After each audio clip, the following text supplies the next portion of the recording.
Jama'a assalamu alaikum wa rahmatullahi ta'ala wa barakatuhu. Wannan wasu hotuna ne yanzu suke ta ɗan yawo, inda aka ga wani mutum da ake kira Ahmad Zaidan, wanda ya kasance malami ne ɗan jarida wanda yake gudanar da lakcoci na motsa zukata, musamman akan ɓangaren abin da ya shafi fiƙihu, ya shafi aƙida da kuma da'awa a ɓangaren wahabiyanci kenan. Ya bayyana a matsayin ɗan jarida wanda yake da ko ke kawo labarai. Al Jazeera suke ɗora labaransa kuma ke sharhi kan al'amuran yau da kullum, kuma ya kasance malami ne mai matuƙar tasiri wurin tunzura da kuma horar da 'yan ta'adda, musamman na Al-Qaida da kuma 'yan ta'addan Afghanistan na Taliban a wancan lokaci. Shi ne ɗan jarida na farko ko kuma malami na farko da ya yi tattaunawa da Osama Bin Laden a shekarun 1989 da kuma shekara ta 2001 a ƙasar Afghanistan. Sannan kuma ta hannunsa ake, wato shi ke jinjarin ɗin matasa da maganganu masu zafi na maganar a kashe ɗin nan. Yana da tasiri kwarai da gaske a irin waɗannan al'amura. Zai yi mamaki a ce mutumin da yake da irin wannan tsauri a addini amma ya samu gurbin zama da kuma gudanar da shirye-shirye a kafa Al Jazeera, wanda a wancan lokaci sun taimaka 100% wurin lalata al'amura. Ya kasance saboda tasirinsa a wancan lokaci da zaƙin muryarsa da sautinsa, suna ce da shi military commander on media, ma'ana babban jami'in tsaro ne, commander ne ya ba da umarni amma akan ɓangaren abin da ya shafi harkar wato sada zumunta, media kenan. Kuma sanai mai take da journalist sheikh, ma'ana shehin malamin ɗan jarida. Yana da tasiri kwarai da gaske.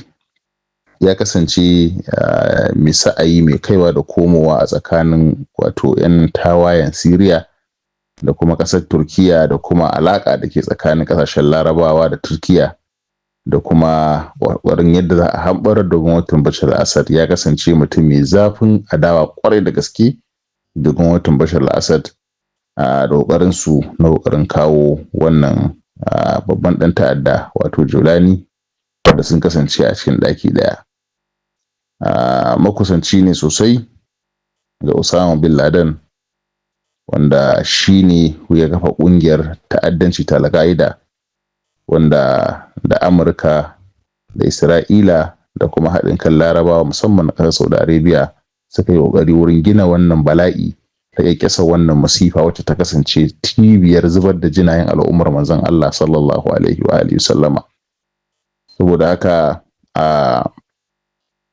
ko a yakin da aka yi na shekara ta 2011 na Syria, ya ba da gudunmawa kwarai da gaske wurin kawo rahotanni da kuma wato ƙarfafa gwiwa da bayar da labaran ƙarya da bayar da wato propaganda, da ƙanƙanta nasarar da gwamnati take samu ɓangaren Bashar al-Assad kenan da magoya bayansu, da kuma kambama nasarar Isra'ila da kuma Amurka a wannan yakin da ake yi.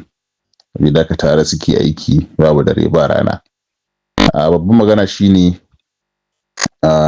wannan Ahmad Zaidan ya kasance kuma makusanci ga Jolani, saboda in ba a manta ba, Trump ya faɗi cewa lallai za su yi amfani da Jolani wurin fuskantar yakin Hezbollah da kuma yakin da ke gabansu.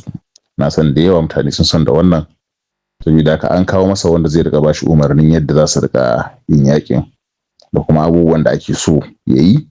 To Ahmad Zaidan shine zai kasance ɗan tsakiya wanda zai riƙa saita bayanai da sauransu na yadda al'amura su tafi, yadda za a yi wannan aiki na ƙoƙarin mamayar ƙasar Iraki ko kuma mamayar ƙasar wato Lebanon, musamman Lebanon, yaƙar Hezbollah, wanda dama already tun shigowar Jolani ya faɗi cewa Hezbollah su ne matsalarsa da Iran, amma ya ce Isra'ila ba matsalarsa ba ce, kuma ba zai rigima da ita ba. Amurka ba matsalarsa ba ce, ba zai rigima ita ba a daidai lokacin da amma lokacin suna ta ƙoƙarin bambame ƙasar saboda ƙoƙarin ganin cewa ko akwai makamai a hannun tsofaffin yaran Bashar al-Assad, kuma ko akwai makamai a hannun wato resistance na Syria, ana ta bambami ƙasar. Amma a daidai lokacin yana cewa bai da problem da Isra'ila, kuma dama su ne suka kawo shi. Wannan na san kowa ya san da wayannan abubuwa.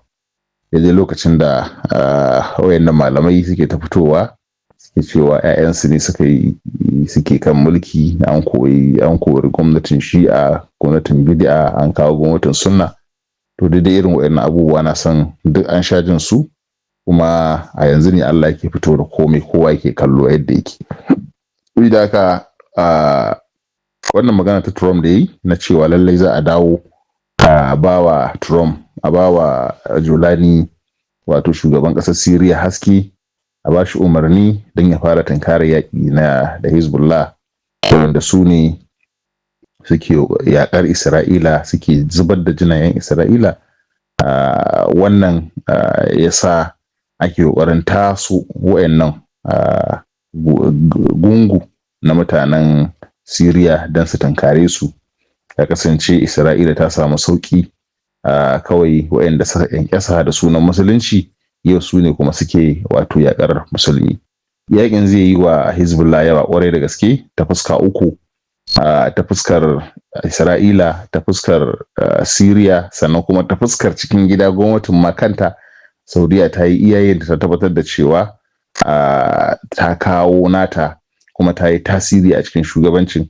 Daidai lokacin da shi Joseph Arnold din muka gan shi a Amerika, ya ji ya ƙara zama da wato shugaban ƙasar Amerika Trump, an ƙara shirya al'amura da yawa. Saboda haka munanan abubuwa ne suke shiryawa, kuma suka shirya ga ƙarami ba na yadda za su yi wani irin aiki, za su yi ƙoƙarin lalata duk wani ƙarfi da ake da shi a yanzu, da kuma yin amfani da makirci da addini wurin yaƙar wannan addini kamar yadda dai kowa ke kallo. Saboda haka yana da kyau mu ƙara dagewa da addu'a ƙwarai da gaske. Mu da ba ma cikin yaƙin, lallai mu ƙara dagewa da addu'a, mu ƙara dagewa da addu'a. Abubuwa suna shirin cakuɗewa ƙwarai da gaske, suna shirin yamutsewa, abubuwa suna shirin dagwalgwalewa sosai. Suna wani irin mummunan shiri ƙwarai da gaske, ba shiri na wasa ba. La iyaka muna tare da Allah, amma lallai ya kamata mu daga Afirka inda muke a duniya, wanda mu ba a cikin yaƙin muke ba a zahiri, to sai mu taimake su da addu'o'i na musamman. A daidai wannan lokaci ya kamata mu tabbatar da cewa mun dawo da tsare-tsaren mu na addu'a sosai. Wannan addu'a ta jam'i lallai tana tasiri, kuma ya kamata mu tabbatar da cewa mun fara shirya tsare-tsaren yadda za a fuskanci Allah da kuma neman taimakon sa kan abin da ke tahowa.